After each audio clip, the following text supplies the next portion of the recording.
Fly this helicopter and I'll marry you. Cassandra Hale said it like a punchline. One manicured finger aimed at the sleek AW-139, sitting on the rooftop helipad high above Hale Aeronautics. Laughter exploded through the glass-walled executive lounge. Sharp, eager, sycophantic. Around her, 24 senior managers clutched champagne flutes and phones, delighted to have a fresh spectacle. On the marble floor just outside the lounge, Elijah Brooks froze mid-swipe, mop head dripping gray water into the bucket. The 33-year-old night janitor straightened slowly, shoulders stiff beneath a faded navy jumpsuit, with his name stitched crooked over the chest. The CEO's eyes locked on him like a laser sight. She flicked a small metal object with careless precision. The helicopter key ring skittered across the floor and stopped at Elijah's steel-toed boots. "Go on," Cassandra drawled. "Pick them up." The laughter swelled. Phones came up from jacket pockets. Red recording lights winked to life. A middle-aged VP hissed to the intern beside him, "Get a vertical shot. This will kill on TikTok." Elijah's fingers twitched. He bent down, the mop handle creaking in his grip, and picked up the keys. They were heavier than they looked. Cold, familiar. "You serious?" His voice came out low, even, almost too calm. Cassandra's stilettos clicked toward him, each step an insult. She smelled of expensive perfume, white truffle and incense, covering the faint tang of jet fuel that clung to this building like history. "Of course I'm not serious, Elijah," she said, pitching her voice so the room could hear every syllable. "You probably think these things run on regular gas and a prayer." A ripple of laughter. She turned to her audience, gesturing at him as if he were a piece of faulty equipment. "Imagine it, gentlemen. A janitor who probably can't read half the warning labels flying a $15 million helicopter. Imagine the insurance premiums." They roared. Elijah said nothing. He just looked at her. Really looked at her. Past the perfect blowout and designer suit, past the sharp jawline she held like a blade. Something flickered deep in his eyes for half a second. Not anger, not fear. Calculation. Then he slipped the keys into his pocket. "Careful," Cassandra smirked. "Souvenir only. A reminder of everything you'll never be allowed to touch." Phones zoomed in on his face, searching for humiliation, tears, rage. They saw none of it. All they caught was a tired man with a mop, expression unreadable. What nobody in that gleaming lounge understood, least of all Cassandra, was simple. The janitor she'd just mocked had logged more hours in helicopters than every executive in that room combined. And tonight, the life she spent ridiculing might be the only one capable of saving hers. Because Elijah Brooks hadn't always been the man with the mop. And 5 months earlier, none of this existed yet. The rooftop dare, the viral cameras, the corporate hunger for blood. 5 months earlier, there had only been a broken man, a dead founder, and a quiet war brewing in the shadows of Hale Aeronautics. 5 months earlier. The city glittered below like circuit board wiring as Elijah pushed his cleaning cart out of the freight elevator and onto the 39th floor of Hale Aeronautics headquarters. Midnight hummed through the building. Climate control systems, server racks, distant generators somewhere in the bowels of the complex. 15 floors, every night. Offices, restrooms, corridors, executive suites. 15 floors for $50 an hour. No benefits, no sick days. No one learning your name unless something was dirty. He adjusted his gloves. The industrial chemicals burned the chapped skin around his knuckles. A faint pulse started behind his left eye. That familiar migraine that sometimes arrived when fluorescent lights buzzed at a certain pitch. The migraine had a name in his medical file. PTSD-triggered cluster headache, often aggravated by high-pitched mechanical noise.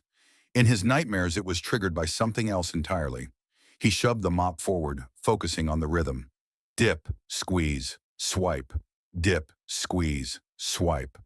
Floors stayed clean. Hands stayed busy. Mind stayed out of the desert. The corner conference room at the end of the hall glowed with warm light. Cassandra was still here, again, surrounded by spread-out documents and digital blueprints on a 50-inch screen. The AW-139 schematic glared from the glass table. The company's flagship corporate helicopter, centerpiece of a massive marketing push and an upcoming $500 million partnership with an international aerospace consortium. Elijah never meant to look. He told himself that every night, but his eyes felt magnetized. He pushed his cart past the open door, just slow enough to register the numbers on a maintenance log lying next to the blueprints. Total flight hours, 1312. Engine runtime, 146. His steps stuttered. Those numbers didn't belong together. Not on that airframe, not with that particular engine model. There was a 250-hour gap that shouldn't exist if records were honest. He forced his eyes away and kept mopping. Enjoying the view, Brooks? Cassandra's voice cut across the room like a rotor blade through dust. She stood in the doorway now, arms folded over a silk blouse, blazer draped on the back of a chair. The light from the table made sharp angles of her cheekbones, but there were hollows under her eyes that the makeup couldn't hide. Elijah straightened, tapped his mop against the bucket. Just getting the floor, ma'am. She stepped past him, heels ticking on polished stone. These machines, she said, fingertips grazing the edge of the blueprint, are more complex than your entire neighborhood. She smiled without warmth. Dual engines, redundant controls, fly-by-wire systems worth more than you'll earn in your lifetime. He kept his gaze on a scuff mark near her office threshold. Yes, ma'am. But you wouldn't know anything about that, would you? She went on, almost lazily. You push a mop. You empty trash. You spray windows. That's your universe. Universe is big, he replied quietly, even from a mop bucket. Something in her expression flickered. Annoyance, maybe, that he hadn't flinched exactly the way she wanted. Before she could sharpen the remark, another voice floated in from the hallway. Cassandra. Martin Keller, chief financial officer, appeared in the doorway, his salt and pepper hair rumpled, tie hanging loose, a crystal tumbler in one hand. His other hand trembled just enough that the ice clinked against the glass. We need to talk about the Copenhagen contract, he said, not looking at Elijah. The board wants signatures on the 15th. $500 million in play. We can't miss that window. It's under control, Cassandra replied, not taking her eyes off Elijah. My father didn't build this empire for me to drop it. Martin's gaze slid to the blueprint of the AW-139, then to the flight log. Something passed across his face, a shadow of calculation, or regret, or both, before he swallowed more whiskey. Leonard was careful who he trusted, he said. You should be too. I am careful, Cassandra snapped. I just don't waste my caution on janitors. She flicked her chin at Elijah, as if dismissing a piece of furniture. Martin's jaw tightened. He glanced at Elijah for the first time, a brief assessing look that lingered a beat too long before he turned away. We'll talk in the boardroom, he murmured. This isn't the place. They disappeared down the corridor, voices dropping to murmurs. Elijah rinsed his mop in hot water, breathing through the sting in his hands. He should have kept walking without looking, but the numbers on that log sat in his brain like shrapnel. 312, 146. Someone had doctored something. He finished the corridor and ducked into the executive washroom. Under the brutal LED lights, his reflection looked older than 33. Hollow cheeks, dark circles under brown eyes that had once been sharp behind night vision goggles. He reached into his pocket and pulled out the orange pill bottle. Sertraline, antidepressant. 24-hour script, one dry swallow, no water, no ceremony. He capped the bottle, slid it back, and when he lifted his head again, he saw it, a faint smear of red on the cuff of his glove. He followed the streak to the hallway outside the emergency stairwell. There, against baseboard and carpet, a darker stain had soaked deep into the fibers. Not quite the brown of coffee, not the clean red of human blood. It caught the light with a faint sheen. He knelt, touched a gloved fingertip to it, rubbed, thicker than water. Oily, chemical. Everything in him went still. Aviation hydraulic fluid, and not the typical pale kind he remembered from standard military birds either. This had a reddish hue that deepened as it dried, the kind that changed color when contaminated. He stood slowly, eyes tracking the stain to the door of the stairwell that led up to the helipad. A shiver crawled between his shoulder blades. The last time he'd followed an instinct like that, the wrong family had almost died. A soft voice behind him broke the trance. Long night again, Elijah. Dana Ruiz, HR director, stood about 10 feet away, clutching a manila folder to her chest. 38, hair in a messy bun, Blazer wrinkled from too many hours and too little sleep. There was a sadness around her mouth that didn't match the department her badge claimed. Always is, he replied, straightening. She glanced toward Cassandra's office, where the boardroom door had just shut, then lowered her voice. She's been worse since Leonard's jet went down, Dana said. Pushing deals, pushing people, pushing herself straight off a cliff. Elijah said nothing. Dana hugged the folder tighter. The top edge slipped down, and for a heartbeat he saw the title page underneath. Last Will and Testament of Leonard Hale. His stomach clenched. I should go, she murmured, catching the direction of his gaze and tucking the document quickly out of sight. HR isn't supposed to linger. She offered him a tight, apologetic smile, then hurried away down the hall. Elijah stood alone with the stain in the quiet hum of the building. Hydraulic fluid near the emergency stairs. Fudged numbers on the maintenance log. A CFO whose hands shook more from fear than alcohol. His brain did what it had been trained to do for years. Pattern recognition, threat assessment, worst-case scenario projection. He didn't like the picture taking shape. The next morning, the Hale Aeronautics lobby gleamed like a cathedral to money. Walls of glass, imported marble floors, a chandelier that looked like frozen lightning descending from the ceiling. Elijah moved across that marble with his yellow "Caution Wet Floor" sign and his bucket, invisible as always, until Cassandra decided he didn't get to be invisible. Speaking of operational excellence, her voice rang across the lobby from a raised platform where 40 managers were gathered for the quarterly briefing. Let me give you all a real-time example of what happens when we lower our standards. She descended the steps slowly, eyes locked onto him like a predator. This man has worked here 3 years, she announced, stopping 3 feet away. 3 years of pushing a mop. Laughter stirred, soft at first. Tell me, Elijah, she said, turning slightly so the audience and their phones could both catch her profile. In all that time, have you learned anything about aviation? He kept his head down, mop sliding across the tile. I've learned some things, he replied. Some things, she repeated, letting the words drip with disdain. She plucked a steaming coffee from a nearby manager's hand. Some gourmet blend that cost more per bag than his hourly wage. Like what? She asked. The difference between clean and dirty? And then, very calmly, she tipped the mug over onto the floor he had just finished polishing. Dark liquid spread across the white marble like oil on water, steam curling between them. Clean that up, she said. He set the mop head down slowly. That was deliberate. Clean it up. Each word landed with the weight of a gavel. Or clear out your locker. The lobby quieted. The petty laughter died. Now there was a sharper energy, the kind that buzzes when humans sense cruelty and decide to watch instead of intervene. Someone near the back held their phone higher. A live stream notification pinged. CEO puts janitor in his place, flashed as a caption. Elijah looked at the spill, looked at Cassandra, looked at the ring of cameras. Then he knelt. The impact of his knees hitting marble echoed louder than it should have. He pulled a roll of paper towels from his cart and began blotting the coffee one slow swipe at a time. The bitter scent rose into his nose, mingling with disinfectant and the ghost of aviation fuel he could still smell on Cassandra's suit. This, she told her audience, gesturing at his bent back, is what happens when we don't maintain standards. This is why Hale Aeronautics hires the best. She paused, then let a cruel little smile curve her lips. Not whatever this is. From the mezzanine above, Martin Keller leaned over the railing, phone pressed tight to his ear.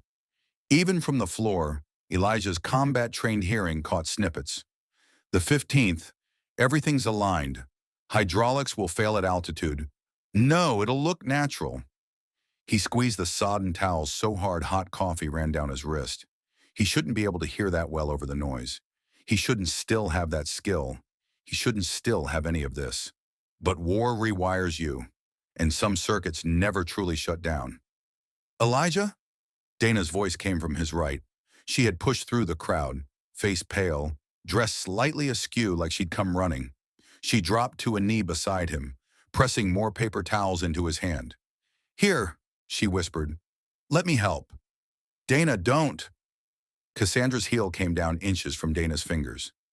He needs to understand his place. Cassandra said, eyes cold. Alone. Dana flinched, withdrew her hand. But as she rose, she pressed something small and metallic into Elijah's damp palm. A key. Her lips moved without sound, but he understood the shape of the words. Leonard's office. Tonight. The crowd began to disperse, but the damage was already done. The live video had crossed 1,000 viewers and climbing. Comments poured in. Brutal, savage, know your place. She owns him. Elijah finished soaking up the coffee, stood slowly. His knees throbbed. His uniform was stained. His face, however, remained expressionless. Better, Cassandra said crisply. Maybe in another 3 years, you'll figure out how to do it right the first time. She turned away, then over her shoulder added, Oh, and Elijah, that helicopter key you picked up yesterday? Keep it. Let it remind you of everything that's out of your reach. Executives followed her out, chuckling nervously, desperate to be aligned with the strongest gravity in the room. Elijah was left alone with the mop, the stain, and the fire in his ribs that wasn't quite rage and wasn't quite shame. Above him, the sleek AW-139 sat on the rooftop, hydraulic lines humming with a secret only a handful of people knew about. His phone buzzed in his pocket. Unknown number. He wiped his gloves on a towel, pulled the device out, and checked the screen. Stop digging, former Nightstalker, or you'll join your commander in the ocean. The text sat on the display like a loaded weapon. They knew exactly who he was. Not just a janitor, not just a veteran. They knew the unit, the kind of missions, the kind of secrets. They knew enough to threaten him where it hurt. He deleted the message without responding. Then his hand slipped into his other pocket. The key Dana had given him. The key to Leonard Hale's sealed office. The room no one had touched since the private jet went down over the Atlantic, leaving debris, questions, and a grieving daughter crowned queen over a $2 billion empire. Hydraulic stains near the stairs. Falsified numbers. A CFO making calls about natural failures. A dead founder. A flight scheduled on the 15th that everyone seemed strangely obsessed with. Elijah slid the key into the small inner pocket of his jumpsuit, next to the challenge coin he swore he'd never touch again. For the first time in years, his hands stopped shaking. War was coming again, not in sand and rotor wash this time, but in contracts and insurance policies and blackmail. And whether Cassandra Hale deserved it or not, he was not going to watch another aircraft go down without doing something. Tomorrow night, when the building slept, he would open Leonard Hale's office. And whatever he found in there would either save the woman who just made him kneel or bury them all. At 2 in the morning, the 39th floor of Hale Aeronautics felt like a museum built for ghosts. Elijah rolled his cart out of the freight elevator, the wheels squeaking softly over carpet that cost more than his first car. Most nights he moved on autopilot. Offices, restrooms, conference rooms. Tonight the route shifted. Dana's key lay in his palm, warm from the heat of his skin. Leonard Hale's old office sat at the end of the executive corridor, its frosted glass door dark and untouched since the crash. Someone had draped black ribbon across the nameplate months ago.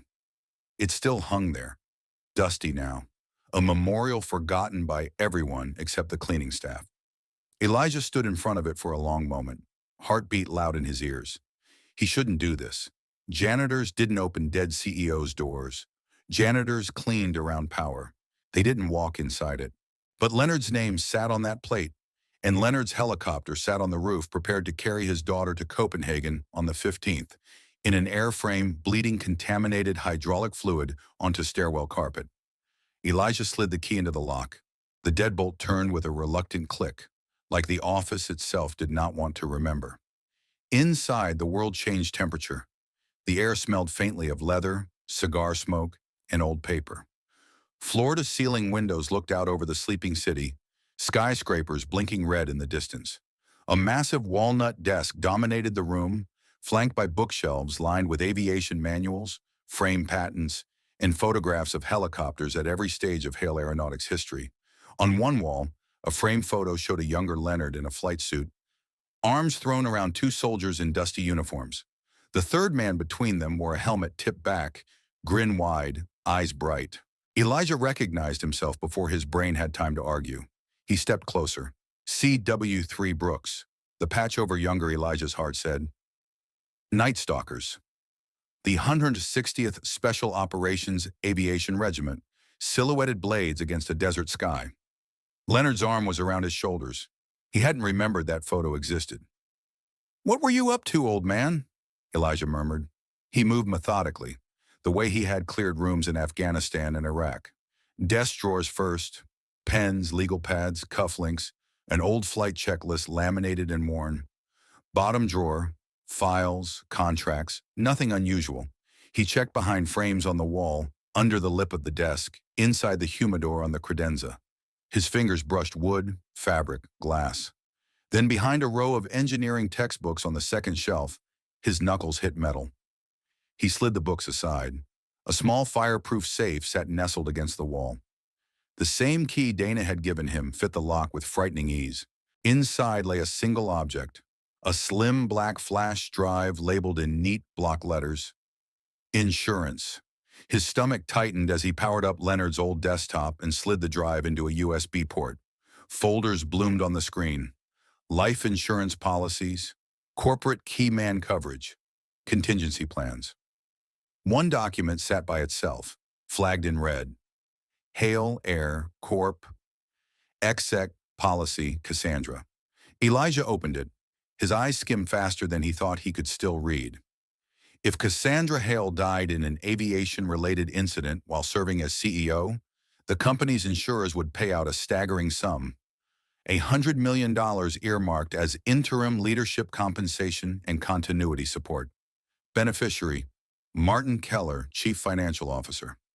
Effective date, 2 weeks before Leonard's jet vanished over the Atlantic. The room seemed to tilt. Leonard had bought a policy that made his CFO fantastically rich if his daughter died in a corporate aircraft. 2 weeks later, Leonard's own plane had malfunctioned into the ocean. Now Cassandra was about to fly an aircraft whose logs didn't make sense and whose hydraulics were bleeding poison. Elijah backed away from the desk, the hair on his arms prickling. Footsteps sounded in the hallway. He killed the monitor and grabbed his mop, heart pounding, slipping into the shadow behind the bookshelf just as the office door handle rattled. Martin Keller stumbled in, one hand braced on the frame. He smelled of whiskey and cold sweat. His tie hung loose, collar unbuttoned, expensive suit wrinkled as if he'd been sleeping in it. His phone was pressed to his ear so hard his knuckles went white. I told you I'm working on it, he hissed, voice shaking. The 15th is locked. She'll be in the air. That's the schedule the board expects. He listened, shoulders hunching. I don't have 50 million lying around, Martin whispered hoarsely. You knew that when you extended the markers. No, you listen. They already killed Leonard. They sabotaged his jet, remember? I didn't stop it. I live with that every day. Elijah's throat went dry. Martin paced to the window and stared out at the faint red beacon on the rooftop. The compound is already in the hydraulic system, he said. Your chemist guaranteed me. Crystallization at altitude, controls locking up. Looks like a mechanical failure. Your lawyers get plausible deniability. I get out from under your people following my daughter. Silence. Then a broken sound that might have been a laugh or a sob. Emma is 8 years old, he whispered. You send me pictures of her school, her bus route, her bedroom window, and call it insurance. Yeah, I know how this works. You think I don't? Just keep them away from her until the 15th. After that, you get your payout. I get you out of my life. He ended the call with a trembling thumb. I'm sorry, Leonard, he muttered to the empty room. You chose the wrong man to clean up your debt. He staggered back out into the hallway, letting the door close behind him. Elijah stayed where he was for 3 full minutes, listening to the echo of Martin's footsteps fade. The world narrowed to 3 facts. The AW-139's hydraulics were deliberately sabotaged. Cassandra's death would make a desperate, compromised CFO very rich. Leonard Hale had known enough to insure his daughter in a way that made sense only if he didn't trust the man, now holding the purse strings. When Elijah finally moved, his body had already made the decision his mind was still arguing about. He slid the flash drive into his pocket, locked the office, and headed for the stairwell that led to the roof. The night air on the helipad was cold, sharp, laced with the smell of jet fuel and city smog. The AW-139 sat in the center of the pad, its sleek white fuselage glowing under security lights. The company logo gleamed on the tail. No one else was up here. The security guard assigned to this level, Elijah knew from months of observation, took his smoke break behind the cooling units every night at 2:30 a.m. It was 2:28. Elijah crossed to the helicopter, hands remembering before his brain caught up. He found the maintenance panel by muscle memory, fingers locating latches blind. A twist, a lift, and the guts of the hydraulic system lay exposed. Lines, reservoirs, fittings. The smell hit him immediately, not the usual faint, sterile tang of standard fluid. He dipped a gloved finger into the reservoir and rubbed. The viscosity was wrong, slightly thicker, and under the panel light, the fluid carried a reddish tinge. Engineered to crystallize at a certain pressure and temperature, he thought grimly. Just as the chemist guaranteed, he could drain it, flush the lines, replace everything with clean fluid. Martin would notice the missing compound. The mob, whoever owned his debt, would adjust. Maybe sabotage a different way. Maybe target Cassandra on the ground. Maybe go after some other plane, some other family. Or Elijah could call the FAA, the police, the board. Tell them the CFO was trying to murder their CEO for an insurance payout. They would ask for proof. Real proof. Right now, all he had was a suspicious stain in a hallway, a tampered log, overheard fragments, and a flash drive he'd stolen from a dead man's office. Cassandra would likely side with her CFO over the janitor she'd made kneel on camera. He stared at the lines, at the fluid, at the city lights beyond. In the cockpit of a different helicopter in a different country, he'd once had 20 seconds to decide whether a heat signature was an insurgent truck or a family's battered minivan. He'd chosen wrong. He was still watching those children crawl from the wreckage when he closed his eyes. He opened them now to the AW-139's panel and made a different kind of choice. He took a sealed canister of standard hydraulic fluid from the maintenance kit. He knew where everything was stored on this roof, more intimately than the mechanics guessed, and added it carefully to the tainted reservoir. Not enough to neutralize the compound, enough to change when it crystallized. Instead of failing at 10,000 feet over the open water, the system would lock up at 3,000, low enough for an emergency auto-rotation if the pilot kept their head in their training. If too many things could still go wrong.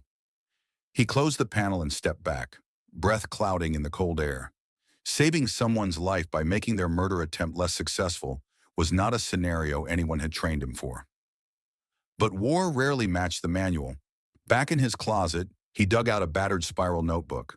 Its first pages were filled with grocery lists, rent due dates, reminders to refill prescriptions. He flipped past them until he found a blank spread. He began to write. Hydraulic failure. Emergency procedure, AW-139, he printed at the top. Underneath, line by line, he laid out what he knew in clean block letters. How to recognize the onset of failure. What to do with the collective, the cyclic, the throttle. How to manage rotor RPM. How to spot a landing zone from 3,000 feet over a city. When to flare. How hard. How late. By the time he finished, his hand cramped. The pill bottle rattled in his pocket when he flexed his fingers. His phone buzzed again. Unknown number. He almost didn't answer. Curiosity won. Elijah Brooks, he said, voice flat. A distorted voice slid through the speaker, like someone talking through a wet cloth. Nightstalker, it said softly. Stay in your lane.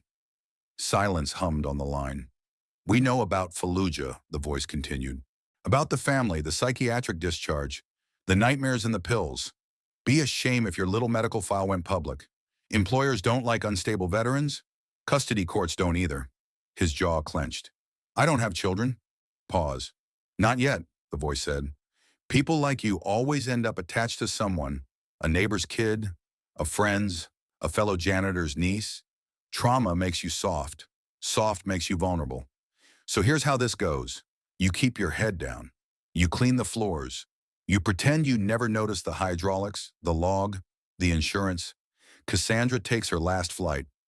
Martin pays his debt. Everyone dangerous to us disappears. Cold anger slid into his veins. And if I don't? Elijah asked. On the other end, someone chuckled. Then you'll finally get to stop dreaming about that minivan, the voice said. You'll just be in it. The line went dead. He stared at his reflection in the black screen and saw a man balanced on a razor edge. One step toward silence, one step toward war. The next morning, Cassandra stood in the boardroom, surrounded by printed contracts, flight plans, and a wall-sized digital map displaying their route to Copenhagen. The 15th gleamed on everyone's calendars like a holy date. $500 million in new joint ventures, press conferences, stock surges. Elijah wheeled his cart in to empty the trash. No one had ordered him in, but it was his floor now as much as theirs. Big day tomorrow, she said, more to the room than to him. Hale Aeronautics becomes Hale Global. My father would approve. He watched her for a moment. The flawless suit, the steady voice, the hand that shook imperceptibly when she thought no one looked. Ma'am, he said quietly, about the AW-139. Her head snapped toward him, eyes narrowing. Do we really live in a world, she said, where a woman can't review a $500 million deal without someone offering unsolicited advice? It's not advice. He swallowed. Just, if you have time, maybe ask maintenance for one more full inspection on the hydraulics. Dana, passing in the hall, caught the tone and glanced in through the glass. Cassandra laughed. The janitor thinks there's something wrong with my helicopter, she announced to the room. Next, he'll be checking toll tags on my Bentley. Several executives chuckled automatically. I'm just saying, Elijah murmured. She picked up a contract and flicked it with her fingernail, as if swatting a fly. You fix toilets, Brooks, she said. I fly machines your brain can't pronounce. Let's both stay where we belong. Their eyes held for half a second. She didn't see it. The calculation, the pain, the stubborn refusal to look away. Dana saw it all from the hallway. As Elijah pushed his cart out, she brushed past him, voice low. I know you found something, she whispered. Leonard didn't hire you by accident. Do what you have to do. I'll have your back as far as I can. He wanted to ask what she meant, how much she knew, whether Leonard's will said more than she'd shown. There was no time. In less than 24 hours, Cassandra Hale would be walking across the lobby in a flight suit, headed for a helicopter that someone had programmed to kill her. And the man who could keep her alive had just been told, again, to shut up and scrub. Elijah spent that night planning something that looked like clumsiness. A spilled coffee, a delay, a hole in security's routine, a gap in the schedule he could wedge a life-saving plan into. The 15th dawned clear and cold, and the war he thought he'd left in another country finally arrived on the rooftop of Hale Aeronautics. By 7 in the morning on the 15th, the lobby of Hale Aeronautics looked like a movie set. Reporters clustered outside the glass doors, cameras slung at their sides. Inside, managers and directors buzzed around in suits that smelled of dry cleaning and nervous sweat. A banner hung above the reception desk. Hale Aeronautics, Copenhagen Partnership Launch. Cassandra moved through the crowd like a guided missile in a custom Navy flight suit with her name embroidered over the chest. She paused at clusters of employees just long enough for a smile, a handshake, a quote. Uplift, innovation, legacy, she told one local journalist. My father always believed the future of flight depends on who's willing to push higher. Elijah pushed his cleaning cart along the opposite wall, invisible until she decided he wasn't. He knew her schedule by heart. At 7:30, she'd head upstairs for a brief pre-flight briefing with Martin and the legal team. At 7:50, she'd be on the roof. At 8:30, airborne. He had 20 minutes to create chaos that looked like a mistake. Coffee, her assistant Paige said, hovering near the lobby cafe. Triple espresso, almond milk, half sweet, extra hot, in a travel cup. The usual. The barista nodded. On it. Elijah took up position near the path Cassandra would walk to the elevators, pretending to scrub an already spotless corner. At 7:23, Paige emerged from the cafe with the scalding coffee in a branded cup, lid snug.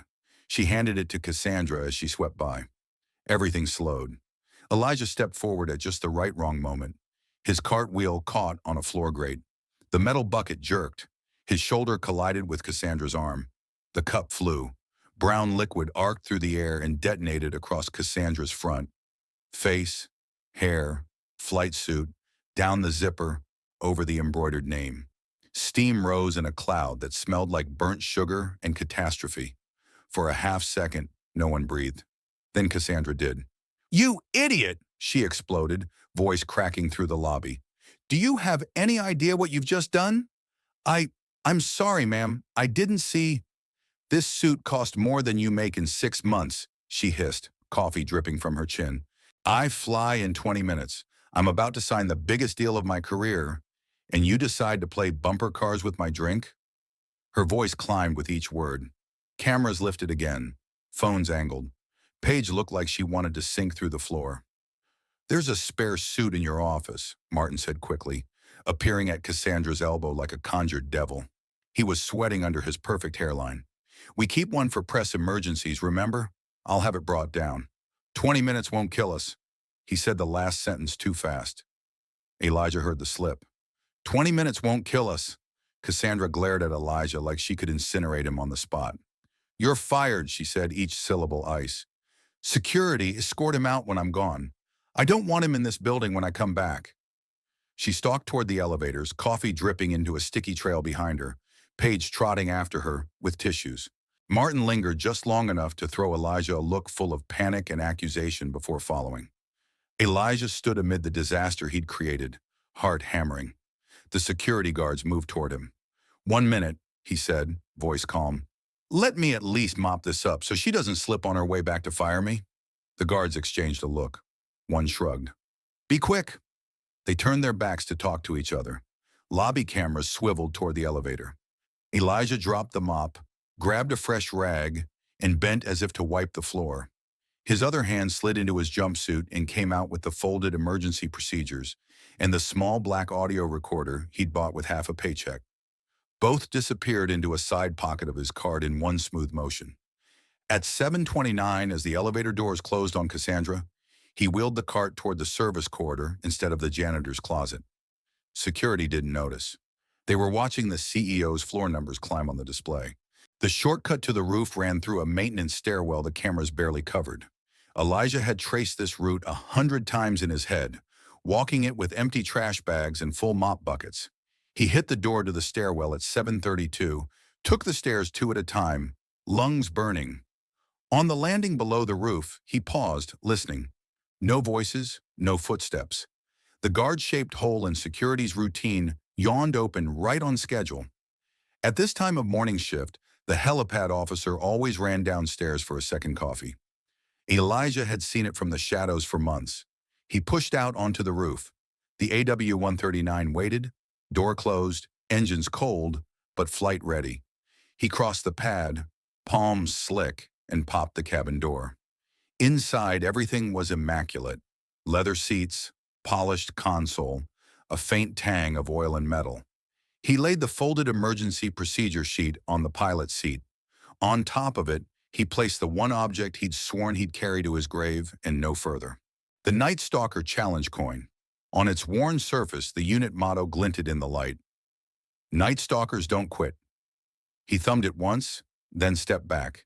From his pocket, he pulled the audio recorder, flipped it on, and tucked it under the co-pilot's seat where it wouldn't rattle, its tiny red light winking like a conscience. If anything went wrong up here, if voices were raised, if confessions were made, if controls locked at altitude, there would be more than his word to prove it. He closed the cabin, crossed back to the door, and slipped into the stairwell just as the distant ding of the executive elevator sounded through the structure. By 7:50, Cassandra and Martin were on their way up, accompanied by a pair of security men and a swirl of cold air. Elijah took the maintenance stairs back down 2 levels and cut across to a service elevator. He emerged on the executive floor, chest heaving, just in time to slip into the boardroom where a small group had gathered around the live flight tracker screen, a green line representing their route, a blinking icon where the AW-139 would soon appear. Donna stood at the back, arms folded tight, eyes scanning the room. When she saw Elijah, relief and fear fought across her face. "I thought security was escorting you out," she whispered. "Delayed," he murmured. "Like the flight." Martin hovered over the conference table, pale. His hands shook so badly he could barely pour coffee into a cup. "It'll be fine," he muttered to himself. "Just like Leonard. Quick, clean. No one can trace. He cut himself off when he realized Dana was staring at him. On the roof, Cassandra did her walk around, headphones clamped over her ears. The rotor blades began to spin, gathering speed until they blurred into a shimmering disk above the aircraft. Inside the cabin, she climbed into the pilot's seat and froze. On the cushion lay a folded sheet of paper and a metal coin. She picked up the paper first, brow furrowing, and read the first line. If your hydraulics begin to fail, you have seconds, not minutes. Follow these steps exactly or you die. The phrasing was blunt. Military. No corporate lawyer would have approved. Her instinct was to crumple it and toss it, to snap at whoever thought this was a funny prank. Then she saw the coin. She turned it over in her hand. CW3 Elijah Brooks, it read around the edge. 160th SOAR. Nightstalkers. Her heart stuttered. She looked up, scanning the rooftop for the man with the mop. He was nowhere in sight. The ground crew signaled. Tower clearance crackled in her headset. With a curse under her breath, she slid the paper into the leg pocket of her flight suit and tucked the coin into her zipper pocket. Hale 1, ready for departure, she said into the mic, voice steady. Route Copenhagen, leg 1 to New York. Cleared for takeoff, Hale 1, came the reply.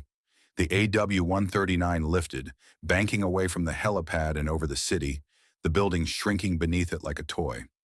In the boardroom, the green dot on the screen began to move, altitude numbers climbing. Smooth, Martin murmured, knuckles white on the edge of the table. See? All smooth. At 2,000 feet, nothing happened. At 2,500, the first warning light blinked on in the cockpit. Cassandra felt it before she saw it. A stiffness in the cyclic, a sluggishness in the pedals, a faint shudder in the airframe. Tower, Hale 1, she said, trying to keep her voice level. I'm getting a hydraulic caution. Stand by for status. The pressure gauge needle ticked down. Another light flashed. A second later, the controls pulled in her grip like a stubborn animal. Panic lurked at the edge of her vision, teeth bared. She thought of her father's jet breaking apart over black water, of funeral flowers, of boardrooms and contracts and the empire she'd built on top of a hole in her chest. Her fingers brushed the folded paper in her pocket. Seconds, not minutes. She pulled it out, slapped it onto the console, and scanned the first numbered step. 1, collective down. Maintain rotor RPM in green. Do not chase airspeed. Her muscles remembered training she had never expected to use outside simulators. She rolled off power, felt the rotor RPM climb back toward the band. In the boardroom, the altitude ticked. 2 on a 900, 2 now 700, 2 now 500. Too low, Martin whispered, staring at the numbers. It's too low. It was supposed to. Supposed to what? Dana snapped. Martin, what did you do? He ignored her, eyes glued to the screen, lips moving soundlessly. 2. Pick a landing zone. Straight ahead if possible. Open areas only. Below Cassandra, the city unfurled in a patchwork of rooftops and streets. Ahead, a rectangle of green. Riverside Park, a strip of grass and trees along the river. She nudged the cyclic, coaxing the faltering machine toward it. Her voice steadied. Tower, Hale 1, she said. We've got hydraulic failure and are entering auto-rotation. Attempting emergency landing in Riverside Park. Notify ground crews. On the ground in the boardroom, Elijah exhaled a breath he hadn't realized he was holding. She was reading. She was following. Martin sagged against the table. They said it would crystallize at 10,000 feet, he whispered, eyes unfocused. Over the water, quick, no survivors, no investigation. No, this. Dana stepped closer. They? She asked softly. Who is they, Martin? He laughed weakly. You think Vegas lets you walk away from 50 million in markers? He said. The Lazaro Syndicate doesn't send reminders. They send photos. Schools, bus stops, little girls coming out with pink backpacks. Anger and pity twisted his face. Leonard found out, Martin went on, voice cracking. He threatened to fire me, call the feds. Next thing I know, his jet has a maintenance issue. I didn't sabotage it. I just didn't stop it. Elijah listened, every word searing into his memory. Under the conference table, the recorder in the helicopter also listened, its tiny red light catching every syllable. Outside, the altitude numbers dropped. 2,000, 1,800, 1,500. 3. Maintain rotor RPM. Ignore sync rate until final flare. Panic will kill you faster than gravity. In the cockpit, Cassandra's world narrowed to instruments in the shrinking rectangle of green below. The controls fought her, heavy and stiff, but the machine still responded, just enough. At 200 feet, she pulled the nose up and flared, bleeding off airspeed, rotor blades wumping. They hit the grass hard enough to rattle her teeth. The skids dug in. The helicopter lurched, tipped, settled. Silence roared. For a second, Cassandra sat, hands white on the controls, chest heaving. Then sound rushed back. Sirens shouting, the thump of rotors in her memory. "Hale 1 down, Riverside Park," came a voice in the boardroom from the radio speaker. "Pilot conscious, no obvious injuries, requesting medical checks and security. Looks like a controlled auto-rotation. Repeat, controlled." She made it. Dana sagged into a chair. Martin slid to the floor, back against the wall, eyes huge. "They're going to kill my family," he whispered. "I failed them and the Lazaros. There's no way out now." Elijah pulled out his phone and dialed a number he hadn't called in years. It picked up on the second ring. "Brooks?" a familiar voice said. "You ghost. To what do I owe?" "Colonel," Elijah cut in. "It's bad. Organized crime using aerospace contracts to launder money. Sabotaged aircraft. One successful, one attempted. Compromised corporate officers. I've got an executive confessing, evidence on a founder's flash drive, and a recorder on a corporate helicopter that just landed in a park instead of a river." There was a beat of silence. "You back in the air?" Colonel Morrison asked. "Not exactly. I'm mopping the floors," Elijah said. "Long story." "Send me everything," the colonel said. "Right now. I'll loop in the bureau before your local cops even finish their coffees. And Brooks?" "Yeah?" "Good to hear your voice doing something besides apologizing for breathing," Morrison said. "Nightstalkers don't quit, remember?" Elijah hung up, fingers trembling. Dana watched him, eyes sharp. "Leonard told me," she said quietly. "If anything happened to him, and if I ever felt Cassandra was in danger from inside the company, I was to give this to one person." She held up a sealed envelope, the edges worn. "Elijah Brooks," she said. "By name." She pressed it into his hand. He slid it open with his thumbnail. Inside was a letter in Leonard's precise handwriting, plus a set of documents. Payment records from a shell company to an external consultant, surveillance photos of Martin meeting with men whose faces screamed organized crime, copies of maintenance reports with discrepancies circled. Leonard's message was simple. "I can't guard my daughter from beyond the grave, so I hired someone who already knows how to watch from the shadows. You." By the time Cassandra made it back to the building in an ambulance, more as a precaution than necessity, the lobby was crawling with federal agents. Martin sat handcuffed in a side conference room, 2 suits from the FBI on either side, a third bagging his phone. Dana stood at a table strewn with Leonard's documents, explaining, connecting dots. Cassandra burst into the boardroom 30 minutes later, flight suit dirty, hair wild, eyes blazing. "Where is he?" she demanded, waving a crumpled piece of paper and a metal coin.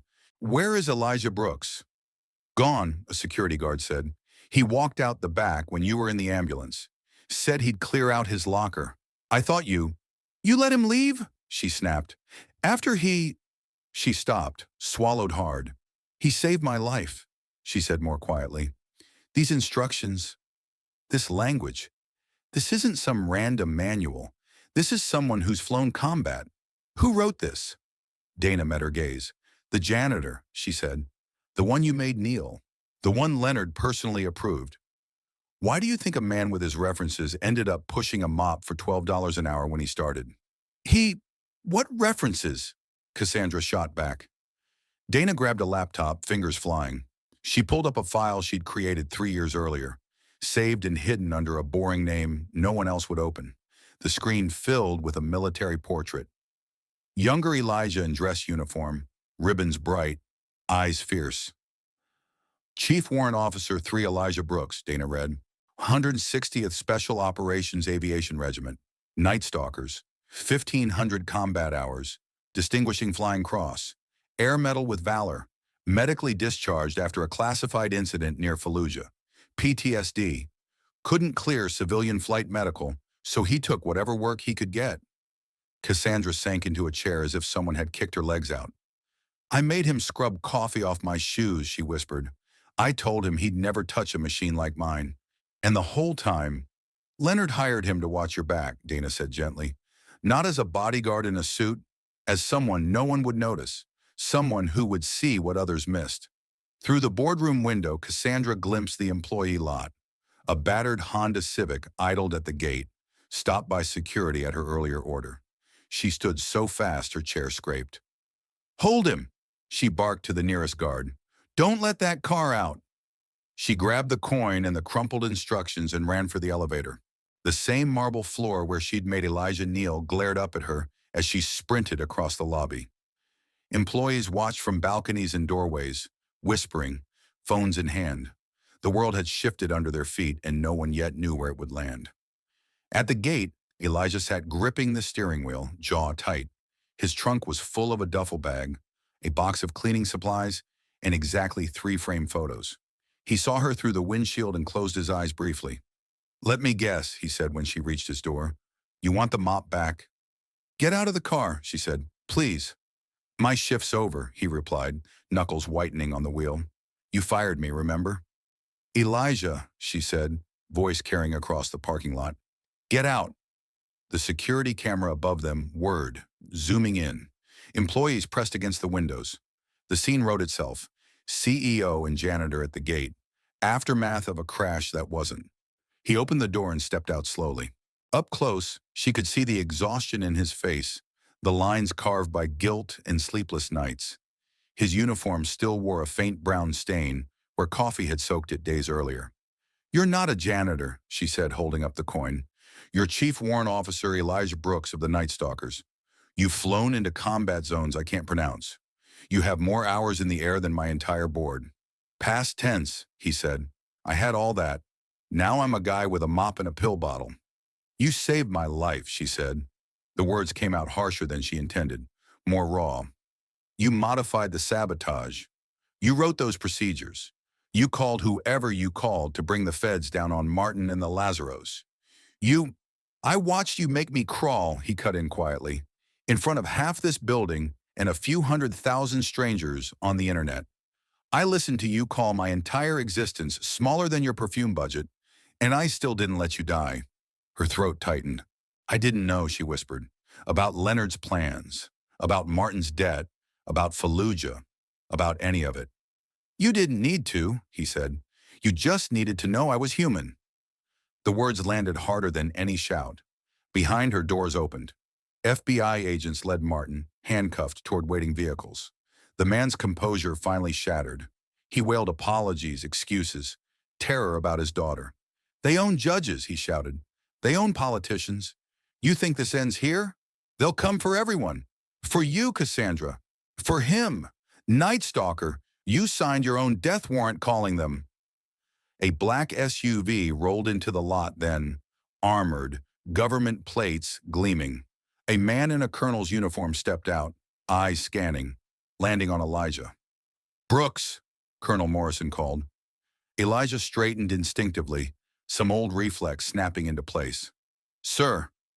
The colonel looked around at the cluster of agents, the handcuffed CFO, the watching employees, the furious, shaken CEO. I heard you handed us the biggest organized crime case we've had in aerospace in a decade, Morrison said. Not bad for a man with a mop. Murmurs rippled through the crowd. Cassandra stood there, shoes on the same concrete where Elijah had parked his beat-up car for 3 tire-squealing years. I don't know how to fix this, she said quietly. Any of it. What I did to you. What this company became. What my father's death turned me into. Elijah shrugged, a heavy, tired gesture. Kneeling won't fix it, he said. Public tears won't fix it. Press releases won't fix it. You treat people like equipment, you get a company full of broken machinery. You want to fix it, change the way you run everything, from the top down. She hesitated. Then in a move nobody expected, least of all herself, She sank to her knees on the cold concrete in front of him. Gas burst from the windows above. Phone zoomed in. "I'm sorry," she said, looking up, her voice carrying more honestly than any speech she'd ever given. "Not because you turned out to be some decorated war hero. Not because you saved my life in a helicopter. I'm sorry because I treated you as less than human when I had no right to treat anyone that way." "Get up," he said, flustered. "Don't do that. Not for me, not for cameras." "This isn't for them," she said. "This is for the part of me my father wouldn't recognize." He reached down and pulled her to her feet. "Then prove it," he said. "Not here. In there." He nodded toward the tower. "In paychecks, in policies, in whose resumes you read and whose you toss." Her eyes glistened. "I will," she said. "But I need help, and not from the kind of executives who watched me humiliate you and laughed." He turned, hand already reaching for his car door. "What do you need from me?" she asked. He paused. "In that atrium," he said quietly. "Say my name. Say what I did. Say what I am. And then build something that makes sure the next Elijah you hire doesn't have to hide behind a mop to be useful." 3 days later, every employee of Hale Aeronautics stood in that atrium. Cassandra took the podium with no notes and dark circles under her eyes. "By now you've seen the videos," she began. "Both of them. The one where I poured coffee on an employee and made him crawl, and the one where that same employee saved my life in a helicopter sabotaged by our own CFO. A tense silence. "I'm not here to spin this," she said. "I was wrong. I was cruel. I was arrogant. I forgot that titles don't measure worth. People do." She gestured toward the back, where Elijah stood in jeans and a plain shirt, uncomfortable in his own skin under so many eyes. 3 years ago, my father quietly hired Chief Warrant Officer Elijah Brooks, decorated Nightstalker pilot, as a janitor, she said. He did it because he knew danger doesn't always come from outside. Sometimes it wears a tie and sits at the conference table. She outlined the sabotage, the insurance policy, the Lazaro syndicate. The agents standing along the walls didn't flinch. The press would get their briefing later. "Effective immediately," Cassandra said, voice gaining strength. "Custodial staff receive full benefits, a living wage, and education support. Anyone, and I mean anyone, who treats support staff as disposable will find themselves unemployed." Murmurs, shocked and pleased, rippled through the room. "Second," she went on, "we're creating the Leonard Hale Foundation. It will fund flight training and mental health support for veterans with PTSD, with one person in charge of how that money's used." She turned to Elijah. "Mr. Brooke," she said, "you're fired as a janitor." A few nervous chuckles. "Because," she continued, "I'm offering you a new job, Director of Flight Safety and Veteran Outreach. You will oversee every aircraft in our fleet and every pilot we support. You will report directly to me. You will tell me when I'm wrong, and I will listen." Elijah stared at her for a long moment. "I can't fly," he said, loud enough for everyone to hear. "I still take enough sertraline to sedate a horse. I still wake up 3 nights a week because of a family in a minivan in Iraq. That's not exactly what you want in a safety director." "Exactly wrong," Cassandra replied. "That's precisely what I want. Someone who sees every possible way things go sideways because he's lived them. Someone who won't sign off on a log that doesn't add up or a culture that chews people up." He reached into his pocket, pulled out his pill bottle, and held it up. "This is sertraline," he said into the microphone she hadn't expected him to take. "Prescription antidepressant, for those whispering. It keeps me functional enough to stand here instead of shaking in a closet." He looked out over the crowd. "If that makes any of you uncomfortable working with me, say so. Now." Silence. Then from somewhere near the front, a young engineer lifted her hand. "Fluoxetine," she called. "Depression." "Lorazepam," someone else said. "Anxiety." "Lamotrigine," another voice added. "Mood disorder." One by one, people spoke. The list turned into a chorus. Names of drugs, diagnoses, battles they'd been fighting behind clean desks, and pressed shirts. Cassandra swallowed hard. "This company is full of people fighting invisible wars," she said softly into the mic. "And we've been pretending they didn't exist." She straightened. "From today forward, Hale Aeronautics covers mental health treatment without cap or stigma," she said. Therapy, medication, time off. No questions asked except, what do you need? The applause this time was loud and real. Afterward, as the crowd thinned, Elijah approached the podium. About that video, he said. The one where I humiliate you? She asked grimly. I'd erase it from the internet if I could.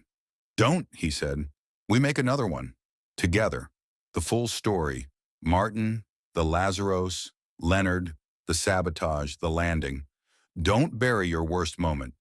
Use it to show what change looks like after. That could wreck our stock, she said. Or it could tell every pilot, mechanic, veteran, and janitor watching that this place is learning to see them, he countered. Your call, boss. She hesitated. Then she smiled. Small, tired, but genuine. We tell the truth, she said. 6 months later, the rooftop helipad gleamed under autumn sun. The same AW-139 sat on the pad, this time surrounded by 12 men and women in flight suits with different patches on their shoulders and the same haunted look in their eyes. Graduates of the first Leonard Hale Foundation class. Hydraulic pressure? Elijah called out, clipboard in hand. 1,500 psi holding, answered a woman with a scar across her jaw. Lines clean, no contamination. Good, he said. What do we do if it drops? Check reservoir, lines, then prepare for auto-rotation, a tall man with a British accent replied. We don't chase the airspeed, we ride the rotor. Cassandra climbed onto the pad in her own flight suit, helmet under her arm. You ready for your check ride? Elijah asked. I've had the best teacher on earth, she said, and the worst near-death experience. I think so. He took the co-pilot seat this time, head clear, heart pounding in a way that felt almost like joy instead of terror. They lifted off smooth. At 3,000 feet, he watched her hands. Steady, precise, no tremor at all. Through them, you're flying again, she said quietly, nodding toward the veterans watching from the roof as they circled back. Whether you admit it or not. Through them, he agreed. 1 year after the day she had dared a janitor to fly her helicopter, the atrium filled again for a memorial.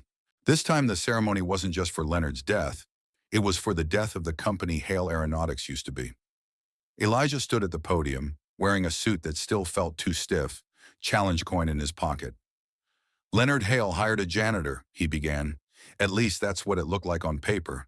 In reality, he hired a soldier to guard his daughter from the one threat she would never see coming, herself.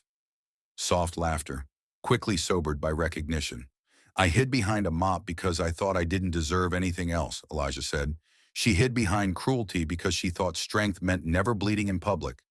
Our CFO hid behind spreadsheets while mobsters held pictures of his little girl over his head. We were all more than what we looked like. He scanned the faces in front of him. Veterans, engineers, receptionists, executives, janitors in crisp new uniforms. Dana, now Vice President of Operations. Colonel Morrison in the back. We all wear masks, he said. Some hide trauma, some hide fear, some hide greed. But the one thing that cut through all of this wasn't a helicopter or a contract. It was one simple choice, to see the human being standing in front of us, not the job title or the paycheck or the mistakes. Cassandra rose beside him, taking the mic for one last line. So I'll ask you what I've been asking myself for a year, she said, voice rough. Have you ever misjudged someone because of what they do for a living, what they wear, where they stand? If the answer is yes, and it is for all of us, maybe today is the day you look again. Elijah touched the coin in his pocket, feeling its familiar weight. The janitor she mocked, the pilot who saved her, the man learning every day that the hardest flight was the one back into his own life. Somewhere above the atrium, beyond glass and steel, a helicopter passed overhead, rotors, a distant heartbeat. He smiled. Because the person you overlooked today, he said, finishing the thought for them all, might be the one who pulls you out of the sky tomorrow.